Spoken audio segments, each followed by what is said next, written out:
여러분 안녕하십니까?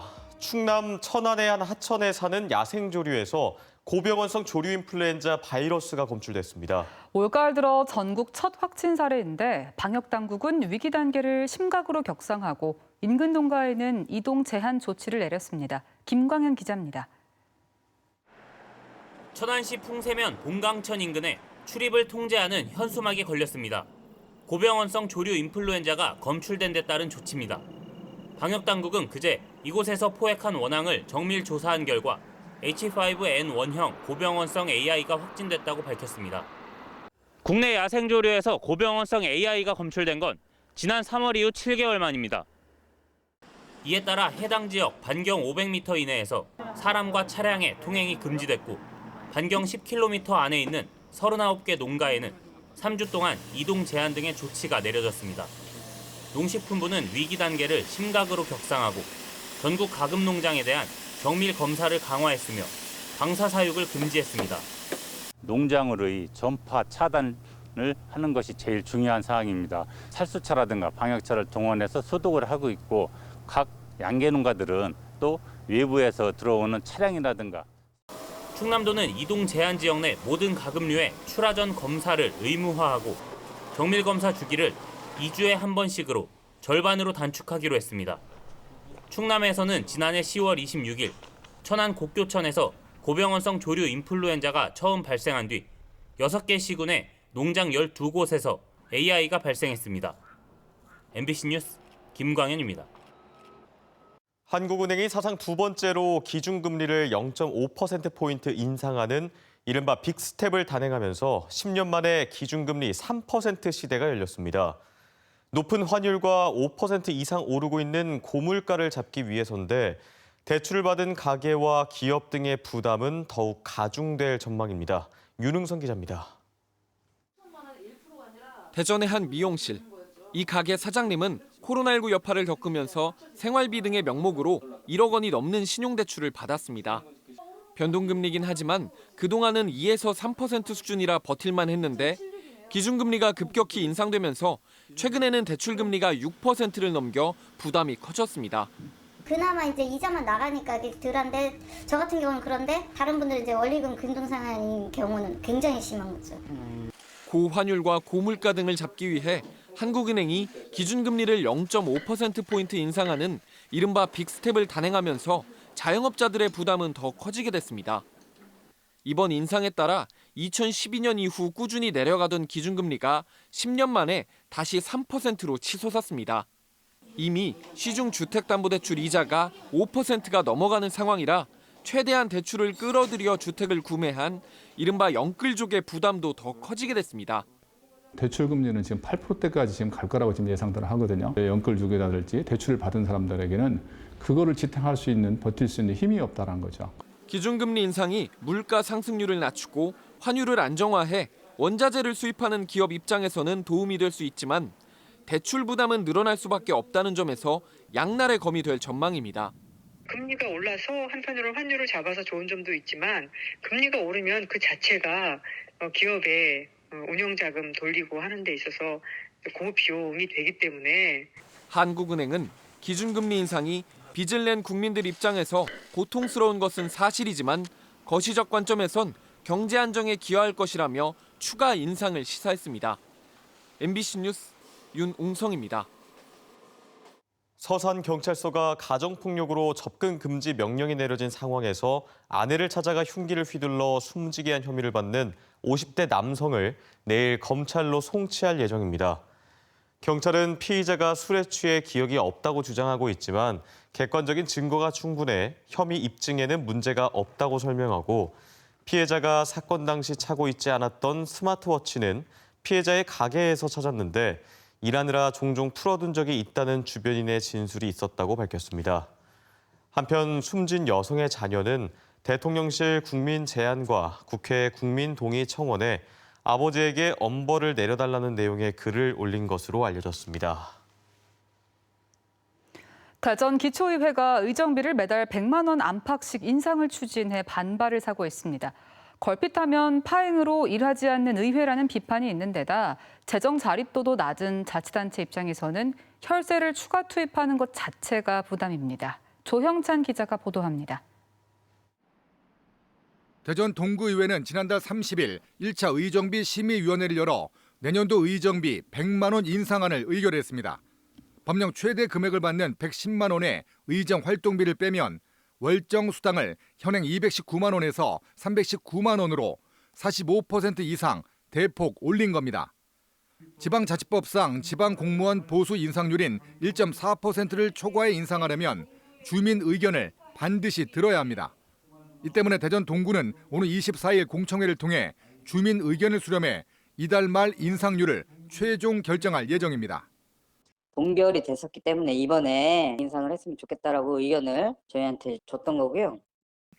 동구의회 결정에 따라 당초 1%대 의정비 인상률을 적용하려던 대덕구 의회도 재심의를 요청해 월 80만 원 인상안을 가결해 역시 공청회를 앞두고 있습니다.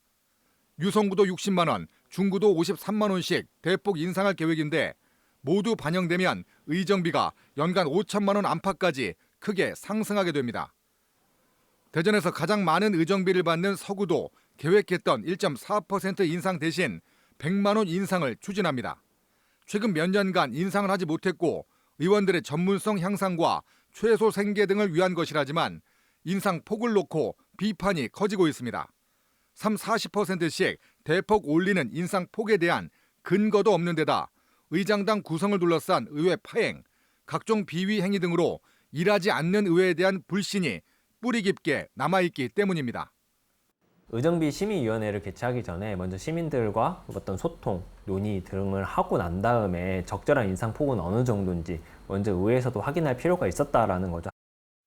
또 기초의원의 30% 이상은 겸직을 하고 있으며 의정비 인상분은 고스란히 주민 혈세로 충당해야 하는 상황. 대전 5개 자치구의 재정 자립도는 20%에 불과합니다. MBC 뉴스 조형찬입니다. 전국 공공연구노동조합은 연구개발특구진흥재단에서 기자회견을 열고 연구 현장을 파괴하는 혁신 가이드라인 정책을 폐기해야 한다고 주장했습니다. 노조는 정부가 과학기술계 자율성을 언급해왔지만 새 정부 공공기관 혁신 가이드라인을 비롯한 각종 정책 등을 보면 공언했던 과학기술계 자율성을 보장하는 내용은 찾아볼 수 없다고 지적했습니다. 또 안정적 자율적인 연구 환경을 갖출 수 있도록 국회가 여야를 막론하고 국민이 위임한 역할을 충실히 완수하길 바란다고 주문했습니다. 사흘째를 맞은 UCLG 대전총회에서 미래교육에 대한 논의가 집중됐습니다.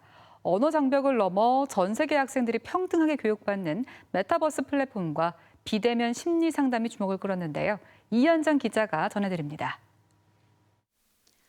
대전교육청의 메타버스 상담 플랫폼 인게이지. 전문 상담사도 상담받는 학생도 아바타로 만납니다. 익명성을 보장해 상담을 꺼리는 학생들의 심리치료 비율을 높이겠다는 취지입니다. 일반 교과 활동에도 메타버스는 쓰임새가 다양해지고 있습니다. 지구 반대편에서도 언어나 문화를 뛰어넘어 학생들의 교류와 융합 교육이 가능합니다. 자동으로 번역하는 기능들을 활용해서 서로 교류하는 수업을 할 수 있습니다. 호주에 있는 학생과 한국에 있는 학생들이 서로 직업 세계에 대해 탐구하는 프로젝트를 같이 한다거나 일반 교과 과정부터 심리 상담까지 메타버스를 활용한 대전시의 교육 돌봄 프로그램에 전 세계 총회 참석자들의 관심이 모이고 있습니다. 돌봄을 주제로 자유롭게 의견을 나누는 민간회의에서는 전 세계 지역민들에게 차별 없는 교육 서비스를 제공해야 한다는 주장이 제기됐습니다. Exchange of students, exchange of researchers, exchange of professors. This exchange programs among nations is a very effective way of diffusing science technology from one boundary to the other. UCLG 총회 공식 개막식도 열려 반기문 전 유엔 사무총장은 사람과 사람, 정부와 정부가 긴밀히 연결돼 지속 가능한 발전을 이룰 수 있을 것이라고 말했습니다. 윤석열 대통령도 시민과 가장 가까운 곳에서 일하는 각국 지방정부의 노력을 공유해 팬데믹 등 전 세계적인 위기를 극복하자고 축사를 전했습니다. 지방정부 간 끈끈한 연대를 통해 위기를 극복하고 각 지방정부의 발전에도 크게 기여하는 계기가 되기를 기대합니다. 남은 UCLG 총회 기간은 지방정부가 기후위기와 감염병 등 미래 위기를 어떻게 극복할 수 있을지에 대한 논의가 계속되고 차기 UCLG 회장을 뽑기 위한 1차 투표가 진행돼 이장우 대전시장의 선출 여부에도 관심이 쏠립니다. MBC 뉴스 이현정입니다. 운전기사가 의식을 잃어 고속도로를 위험하게 달리고 있던 버스를 뒤따르던 차가 가로막아 추가 사고를 막았습니다. 오늘 새벽 5시 55분쯤 보령시 남포면 서해안고속도로 서울 방향 무창포 졸음쉼터 인근에서 버스 운전자 40대 신모 씨는 앞서가던 버스가 가드레일을 들이받은 뒤에도 멈추지 않는 것을 보고 기지를 발휘해 추월한 뒤 자신의 차로 막아 더 큰 사고를 미연에 방지했습니다. 당시 의식을 잃었던 운전기사는 병원으로 옮겨져 회복 중인 것으로 알려졌으며 충남경찰청은 신 씨에게 감사장을 수여할 계획입니다. 오늘 새벽 0시 25분쯤 경부고속도로 서울 방향 목천나들목 인근에서 25톤 트레일러와 화물차, 승용차 등 넉 대가 잇따라 추돌하는 사고가 발생했습니다. 이 사고로 2명이 다쳤으며 사고 당시 충격으로 트레일러에 실려있던 H빔이 앞으로 밀려나가면서 운전자 탑승 공간을 관통했으나 다행히 운전석은 비켜가 가까스로 큰 사고를 피했습니다. 경찰은 보수 작업 중인 도로에서 차로를 바꾸던 25톤 트레일러가 정체 구간에서 서행하던 차들을 미처 피하지 못하고 화물차를 들이받은 것으로 보고 정확한 사고 경위를 조사하고 있습니다. 어젯밤 9시 반쯤 아산시 신창면의 한 아파트 단지 지상주차장에서 차량 접촉 사고로 시비가 붙은 외국인 2명이 흉기를 휘둘러 1명이 크게 다쳤습니다.